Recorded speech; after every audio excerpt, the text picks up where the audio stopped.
ఉన్నది ఉన్నట్టు మాట్లాడేవాడు ఎవ్వడికి నచ్చడు. అదేందో లేనిది ఉన్నట్టు సృష్టించి మాట్లాడేవారేమో అందరికీ నచ్చుతారు, అందరూ నమ్ముతారు కూడా. ఇంకా వీడియో విషయానికి వచ్చేస్తే ఎంతో కష్టపడి ఎడిట్ చేసి, వీడియో షూట్ చేసి, వాయిస్ ఓవర్ ఇచ్చి, వీడియోని అప్లోడ్ చేయంగానే మహా అయితే 1000 లేదా 2000 వ్యూస్ కన్నా ఎక్కువ రావట్లేదు. పెద్ద పెద్ద సెలబ్రిటీస్ కానీ, పెద్ద ఛానల్స్ ఉన్న వాళ్ళు కానీ జస్ట్ అలా వచ్చి హాయ్ చెప్పంగానే వాళ్ళకి వేలల్లో, మిలియన్లో అయితే వ్యూస్ అయితే వస్తున్నాయి.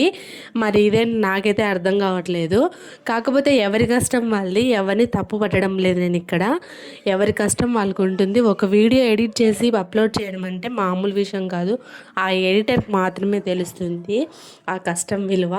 సర్లే కానీ ఇంకా ఏదో వీడియో చెప్పి ఏదో మాట్లాడుతున్నాం అంటున్నారా? ఇంకా సంక్రాంతికి మీరు ఏ పిండి వంటలు చేశారని కామెంట్ చేసేయండి.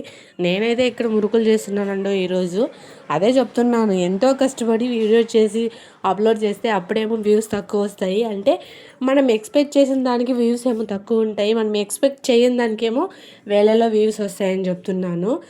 అదే అండి విషయము. సర్లే కానీ ఇంకా నేనైతే ఈరోజు మురుకులు అయితే చేసేసాను. ఇంకా ప్రాసెస్ అయితే అందరికీ తెలిసే ఉంటుంది, చెప్పాల్సిన అవసరం లేదు. ఇంకా మళ్ళీ అడగలేదు అనుకుంటారు. ఇంతవరకు వీడియో చూసారో వెళ్తూ వెళ్తూ ఒక చిన్న లైక్ అయితే ఇచ్చేసేయండి. అబ్బా బాయ్.